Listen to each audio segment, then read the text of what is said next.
Good morning, guys. So, today we're going to be continuing and we're going to read chapters 11 and 12 of The Monsters of Morley Manor. Last time we left off, we were in this really weird planet. We were underwater, we could breathe, and we found out from one of these frog creatures, his name was Unk, we found out that the Flinduvians are trying to use Earth's ghosts as batteries. Okay, and that's kind of interesting, and we don't really know exactly how they plan to do that. So, we're going to move on with our next chapter, and we're going to see if we can learn a little bit more about what they're trying to do and what they're planning to do. Chapter 11.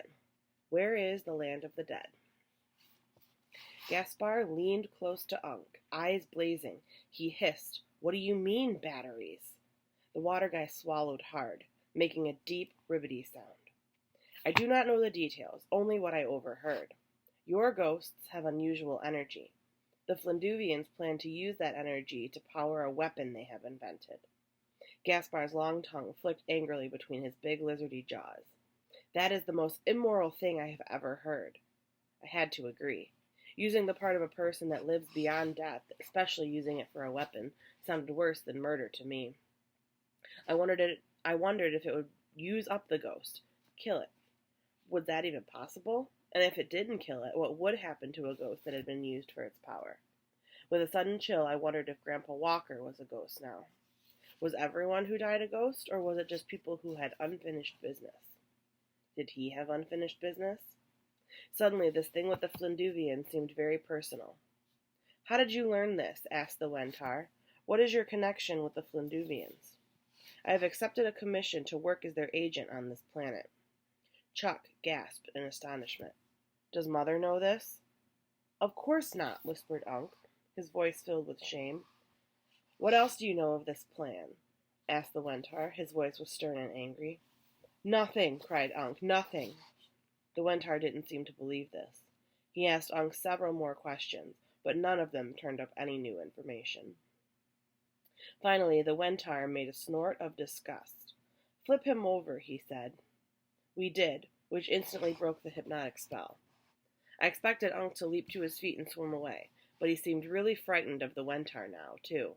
Frightened to flee. What are you going to do to me?" he asked, his throat bobbing nervously. The Wentar smiled, the kind of smile I was glad he wasn't directing at someone else. "I'm not going to do anything," he said softly. "I'll let your mother handle things from here on in." Unk made a tiny squeaking sound and looked up as if he was going to fall down again. "Take him home," said the Wentar, speaking to Chuck.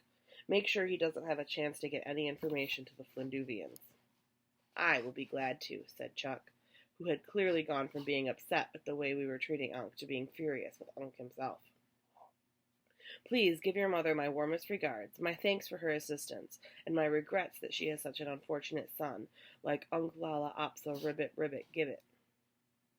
Tell her I'm sure the other 2,413,578 are much more credit to her." Unk groaned. "It will be my pleasure," said Chuck. We watched the two of them swim away. "Now what?" asked Gaspar after they vanished among the seaweed and the fishes. "We returned to the starry door as quickly as possible," said the Wentar. "Are we going home?" I asked eagerly. "I'm not sure," said the Wentar. "Two things need to be done. We must take a warning back to Earth, and we need to investigate what the Flinduvians are up to, hopefully by regaining Martin. Both tasks are vital." "It sounds as if we should split up," said Gaspar reluctantly. "A good idea," agreed Ludmilla. "We should not involve the children in this anyway." Part of me was offended. Another part of me was going, "Darn right, get us out of here." The Wentar shook his head. Anthony and Sarah were already involved. Since the Flinduvians are aware of them, sending them back will not ensure their safety. In fact, it could endanger them. The primary reason to split up is to carry the warning back without delay. "I don't get it. Who would we take the warning to? The FBI? The president?" Gaspar laughed. "These matters are beyond those dreamed of in your thought. Let me start that again. These matters are beyond those dreamed of in their thoughts, which are all too tied to the world that they can't see. It is unlikely that they would believe us, even if we could reach them. I dunno, I said. If the president got a look at you guys, he'd have to believe almost anything was possible. It is good for men of power to have their assumptions shaken, said Ludmilla smugly.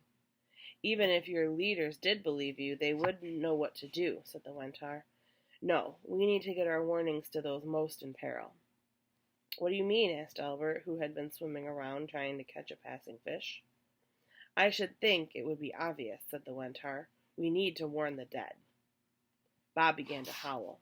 Millicent's snake slid around her head uneasily. How the heck are we supposed to do that? I asked nervously.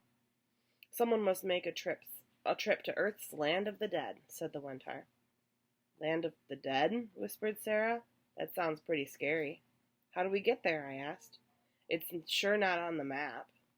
The Wentar turned his huge purple eyes in my direction, and suddenly I wished I hadn't asked the question. What if the only way we could get to the land of the dead was by dying? From the way Millicent's snakes were twisting and writhing, I got a feeling that the same thought had crossed her mind. I don't even understand what that means, said Sarah. What is the land of the dead? The Wentar looked very serious. Actually, with his long face and mournful eyes, he always looked serious, but now he looked even more so. It is a world between life and death, he whispered, a place where the lost and the rebellious, the stubborn and the misguided, wait and plan and grieve and mourn. It is not the right place for them to be. Then why are they there? I asked. The Wentar sighed. Even though the dead should move on to what is next, not every soul is ready to let go of its previous stage of existence. Various things hold them back. Sometimes pain, sometimes anger, sometimes simply unfinished business. Sometimes it is that they cannot let go of those they love. Sometimes, very rarely, it is joy that holds them. The land of the dead is a realm of great souls and small, a place that is not a place. Grief runs there like flowing water. Solace, too, though most ignore it. Some souls never see this place. Some stay no more than a day, but others, stubborn or blind or in deeper pain than most, may remain for centuries. I felt a coldness as he spoke, a chill that lingered in my spine long after he was finished. How do we get there? Asked Sarah in a hushed voice. The easiest way is to die, said the Wentar. When he looked at the look on our faces, he began to chuckle, the first time I had heard him make that sound. You needn't worry.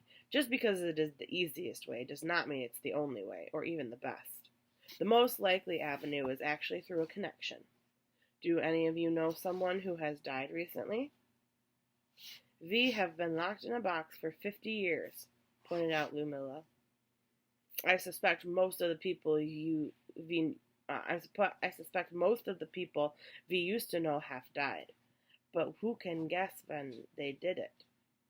Of course there was Martin, hissed Melisandre's snakes, but he was not the real Martin, pointed out Gaspar.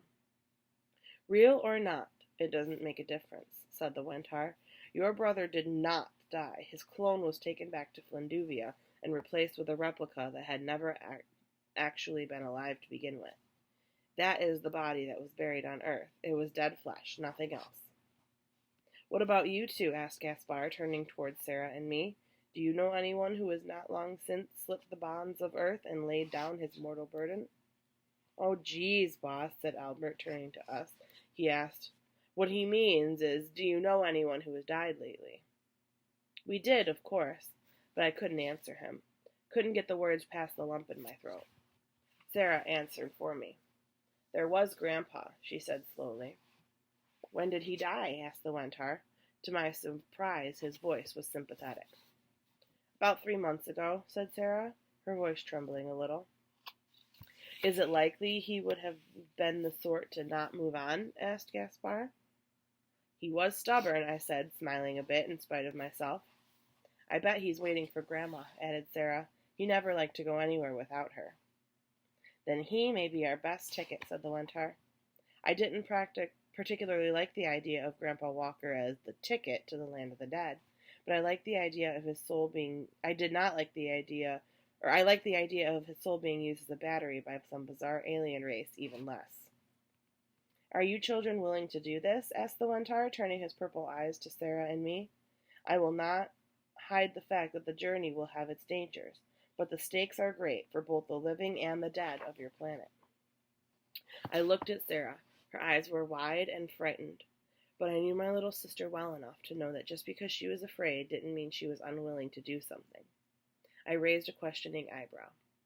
Sarah gave me just the slightest of nods. The family Morleskevich weren't the only ones who had their rituals, their ways of making decisions. I turned to the Wentar. We'll do it. Chapter 12. A Family Divided.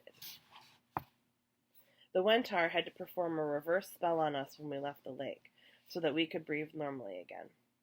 Unfortunately, the spell didn't dry us out, so we were dripping and uncomfortable as we slogged our way back across the springy broccoli grass.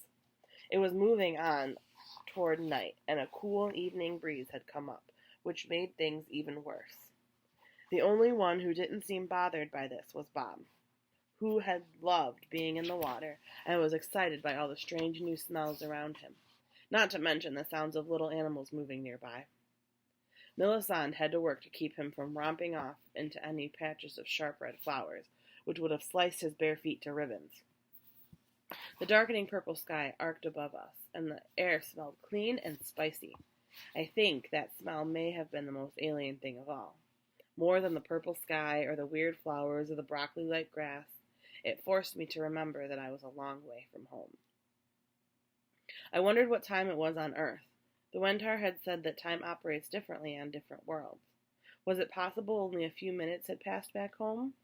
Or, and this would be much worse, would we get home and find that days or even years had gone by? We had been so busy trying to survive that I hadn't really thought about these things. Now I couldn't get them out of my mind. Was Grandma Walker still sleeping soundly in our house, or had she woken to find us gone? I had this horrible vision of her in a state of panic, calling our parents to come home from their florist conference, filled with guilt and fear. We'd better hurry, I said. Gaspar nodded. A great deal depends on us. Heavy is the burden we carry. Look, boss, said Albert, I hate to bring this up, but if we're going to separate, we need to figure out who's going where. Melisandre's snakes began to hiss and writhe. I knew how they felt. Suddenly, splitting up seemed like a terrible idea. Clearly, I must make the trip to Flinduvia, said the Wentar. However, I think it would be a good idea if one of you Morleys came along. Assuming I actually locate Martin, it may be reassuring for him if a member of his family is with me. Perhaps I should go, said Gaspar. He is my twin, after all. The Wentar shook his head. Aside from me, you're the only one who has the knowledge and training to lead a trip to the land of the dead, Gaspar. Therefore, you must go back to Earth with Sarah and Anthony. I will go to Flinduvia, said Ludmilla.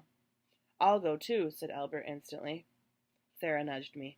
I think he likes her, she whispered. I looked at Ludmilla.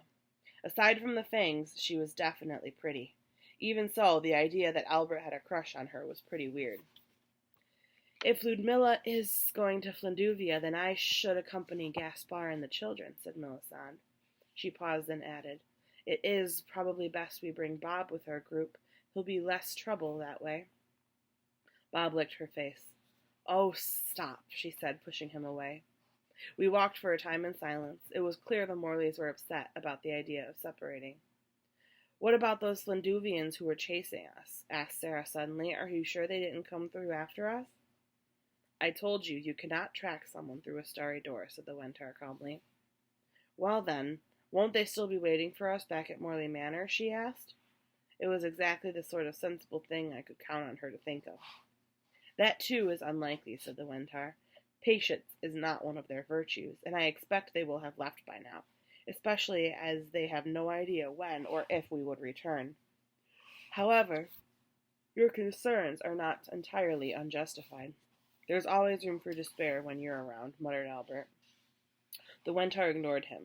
Turning to Gaspar, he said, In the odd event they are still there, you can use this sonic disruptor to buy yourself some time.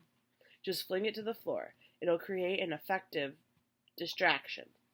As he spoke, he pressed a silvery disc, about 3 inches across and an inch thick, into Gaspar's hand. The lizard-headed scientist slid the disc into the pocket of his lab coat. Then he and the Wentar got into a conversation about how exactly we were going to get to the land of the dead. I listened eagerly, but other than the fact that Morley Manor seemed to be the best starting place, I couldn't make much sense of it.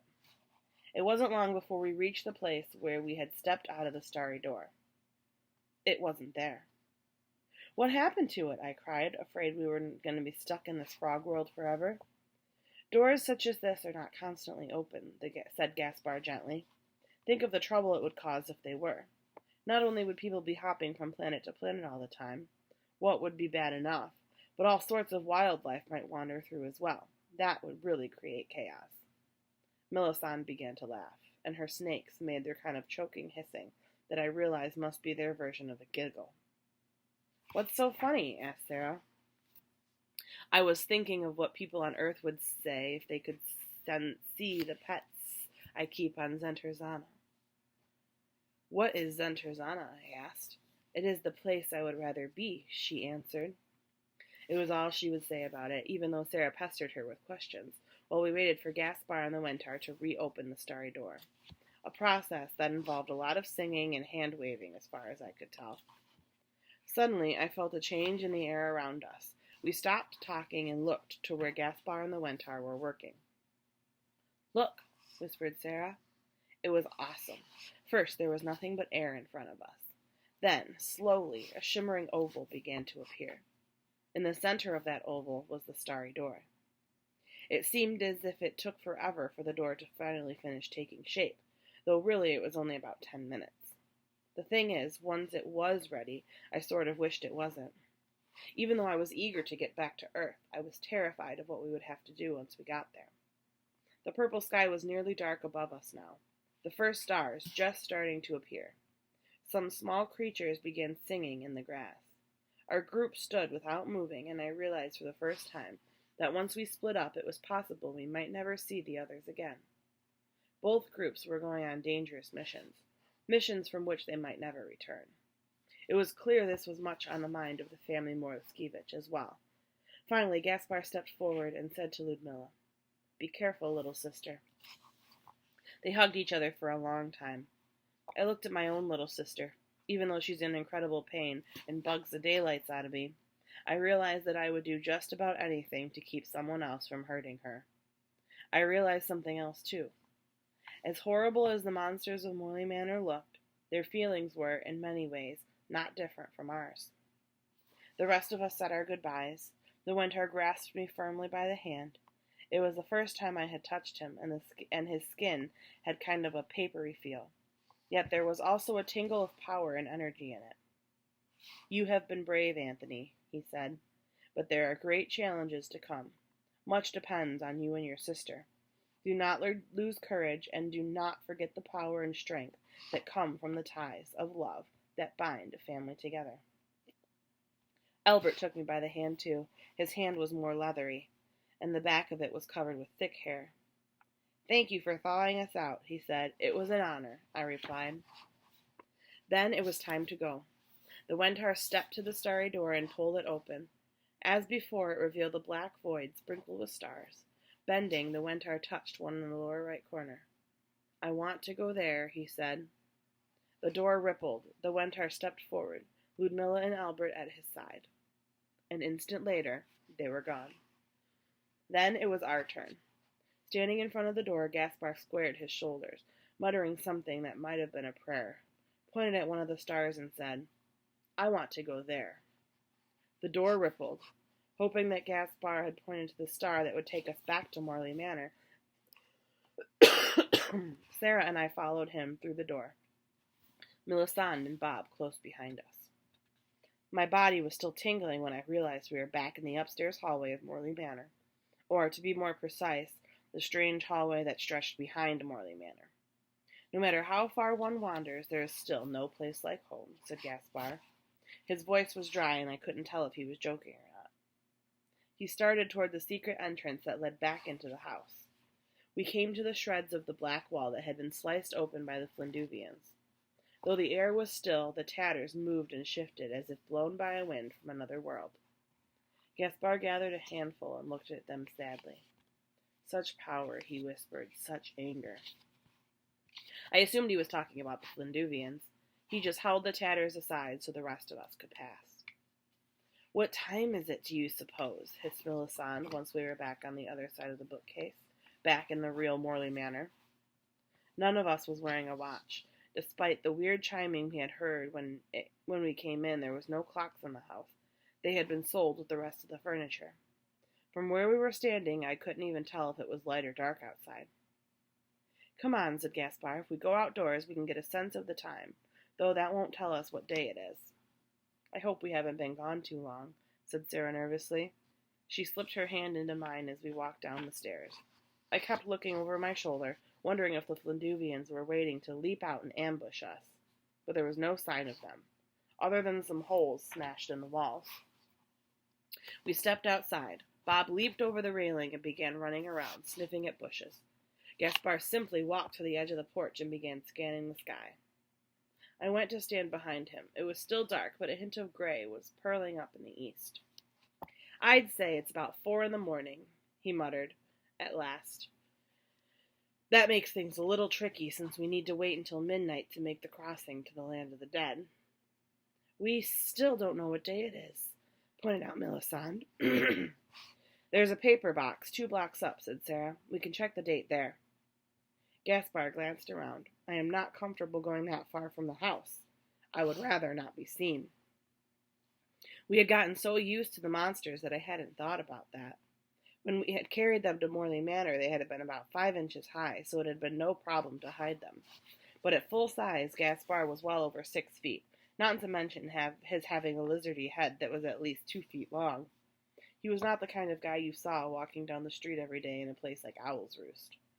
"I'll check the paper," said Sarah. "Be right back." "I'll go with you," I said quickly. "Wait," said Gaspar. It was too late. Sarah and I had bounded off the porch and were almost at the gate. I think Gaspar was afraid we might run off on him, but the reason I had followed Sarah was so much simpler. I was still worried about the Flinduvians, and I didn't want her bumping into them on her own. What good could I have done by being with her, I couldn't tell you, so in some ways it was a stupid thing to do. But in my heart, it felt right. Even though we annoy each other, we had been sticking close together since Grandpa Walker died. "Uh-oh," I said when I got a look at the paper in the box. "Grandma must be going crazy. We've been gone a whole day." Sarah looked at the newspaper for a moment and began to laugh. "No, we haven't, Anthony. It was only a night." "But that's the Monday paper, and it was Sunday when we went into Morley Manor." "And after Sunday midnight, it was Monday morning," said Sarah, as if she were explaining something to an idiot. "Yeah, but it's just barely morning. The paper wouldn't be out yet. So it must have been here since yesterday, which means this must be Tuesday." Said Sarah, shaking her head. "This is the morning paper. They start putting them out at about 4 or so. Besides, the box is still full. If this was yesterday's paper, there'd be hardly any left. So it must be Monday morning. If we get back home before Grandma wakes up, she'll never know we were gone." "All right, let's go back and tell Gaspar the good news," I said, feeling kind of grumpy. How did she know all this stuff anyway? Gaspar and Melisande were standing on the walk, just inside the gate, out of sight from anyone who might happen by. Though passerby were pretty unlikely, considering the time and the location, their worried expressions changed to relief when they saw us returning. "Everything is fine," I said. "It's Monday morning, just like it should be, and... Yikes! I forgot!"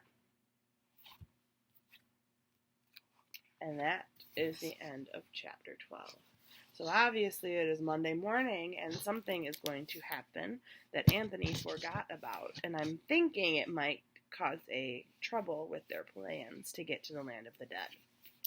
So that was chapters 11 and 12. We're going to be starting chapter 13 next time, and I will see you guys next time.